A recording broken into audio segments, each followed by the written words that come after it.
Capítulo 11. O batismo diferido.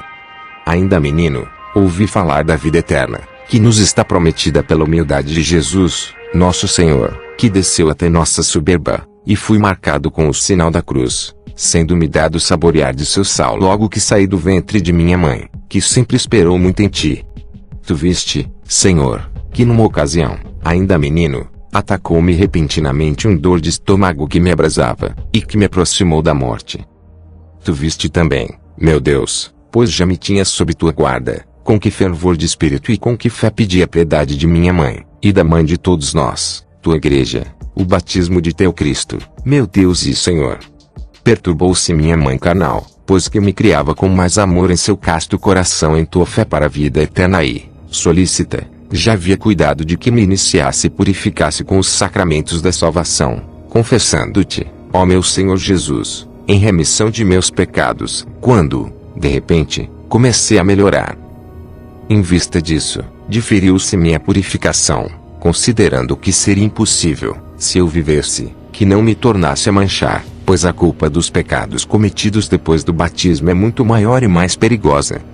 Nesta época eu já tinha fé verdadeira, juntamente com minha mãe e com todos da casa, à exceção de meu pai, que, porém, não pôde vencer em mim a ascendência da piedade materna, para que deixasse de acreditar em Cristo, tal como ele não acreditava. Minha mãe, solícita, cuidava de que tu, meu Deus, fosses mais pai para mim do que ele, e ajudavas a triunfar do marido, a quem servia melhor, porque nele te servia a ti as tuas ordens.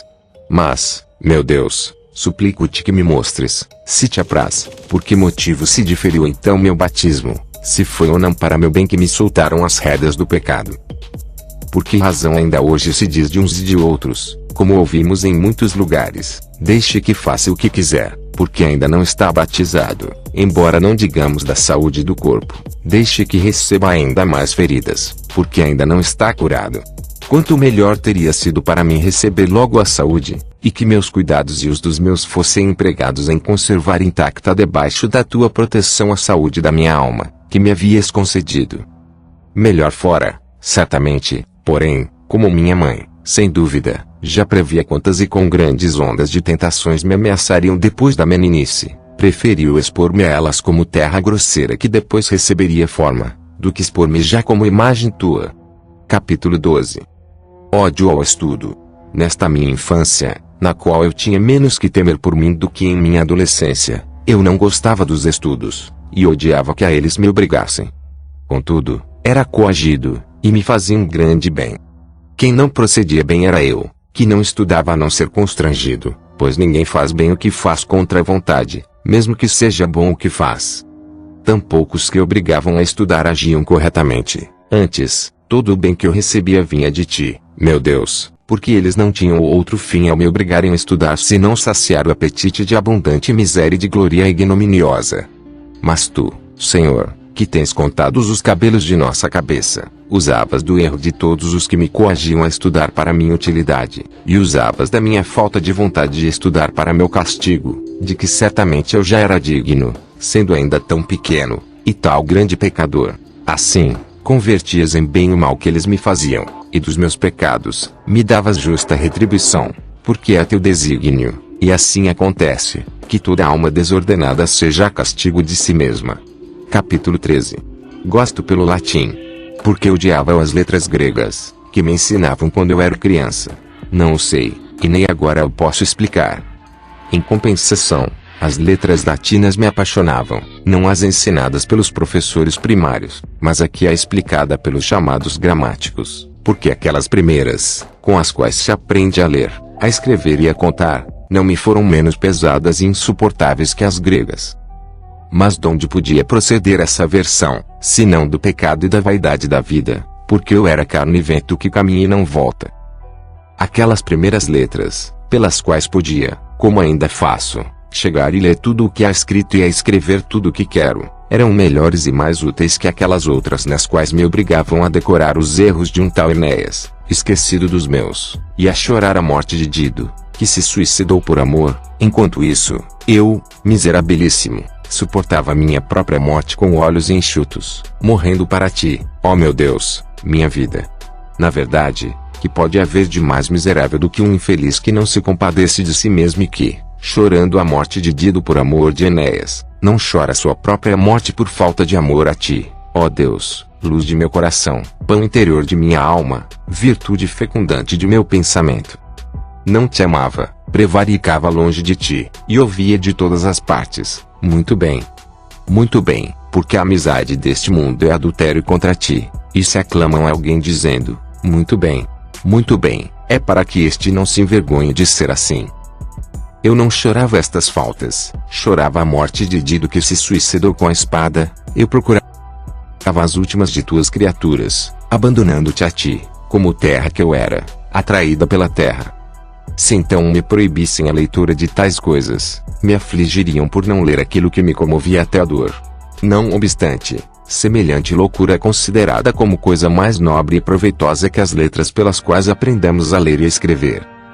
Mas agora, meu Deus, grite em minha alma a tua verdade, e diga, não é assim, antes, aquela primeira instrução é absolutamente superior, pois eu preferiria esquecer todas as aventuras de Enéas, e outras histórias semelhantes, do que o saber ler e escrever. Sei que nas escolas dos gramáticos pendem cortinas às portas, porém, servem menos para velar o segredo que para encobrir o erro. Não gritem contra mim aqueles mestres a quem já não temo, enquanto confesso a ti os desejos de minha alma, e aborreço dos meus maus caminhos, a fim de amar os teus. Não gritem contra mim os comerciantes da gramática, pois, se eu os interrogar sobre se é verdade que Enéas veio uma vez a Cartago, como afirma o poeta, os nécios responderão que não sabem, e os sábios negarão o fato. Porém, se lhes perguntar como se escreve o nome de Enéas, todos os que estudaram me responderão a mesma coisa, de acordo com a convenção com que os homens fixaram o valor das letras do alfabeto. Do mesmo modo, se lhes perguntar o que seria mais prejudicial para a vida humana, esquecer o ler e o escrever, ou todas as ficções dos poetas, quem não vê o que logo responderia aquele que não estivesse de tudo esquecido de ti? Pequei, pois, em minha infância, ao preferir vãos aos proveitosos, ou para dizer melhor, ao amar aqueles e a odiar a estes, era para mim uma cantiga odiosa aquele 1 e 1, 2, 2 e 2, 4, enquanto considerava espetáculo encantador a história do cavalo de madeira cheio de guerreiros e incêndio de Troia, e até a sombra de Creusa. Capítulo 14. Aversão ao grego. Porque então aborrecia eu a literatura grega na qual se cantam tais coisas. Porque também Homero é muito habilidoso em tecer essas historietas, dulcíssimo na sua frivolidade, embora para mim, menino, fosse bem amargo. Creio que o mesmo ocorra com Virgílio para os meninos gregos obrigados a estudá-lo, como a mim com relação a Homero.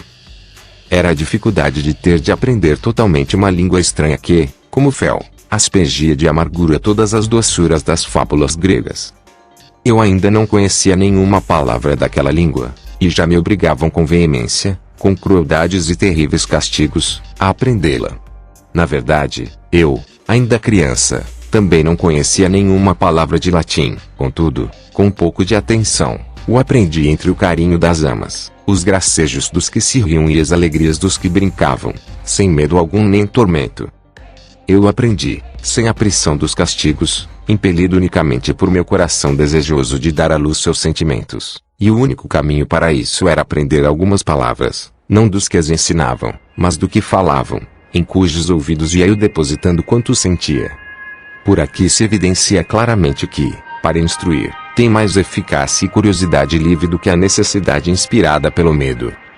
Contudo, os excessos da curiosidade encontram nessa violência um freio segundo tuas leis, ó Deus, que desde as palmatórias dos mestres até os tormentos dos mártires sabem dosar suas salutares amarguras, que nos reconduzem a ti do seio do pernicioso deleite que de ti nos apartara. Capítulo 15. Oração. Ouvi, Senhor, minha oração, para que não desfaleça minha alma sob a tua lei, nem me canse em confessar tuas misericórdias, com as quais me arrancaste de meus perversos caminhos, que tua doçura sobrepuje todas as doçuras que segui, e assim te ame fortissimamente, e abrace tua mão com toda a minha alma, e me livres de toda a tentação até o fim dos meus dias, pois é, Senhor, meu Rei e meu Deus, e a ti consagro quanto falo, escrevo, leio e conto, pois quando aprendi aquelas futilidades, tu eras o que me davas a verdadeira disciplina, e já me perdoaste os pecados de deleite cometidos naquelas vaidades. Muitas palavras úteis aprendi nelas, é verdade, porém, estas também se podem aprender em estudos sérios, e este é o caminho seguro pelo qual deveriam encaminhar as crianças.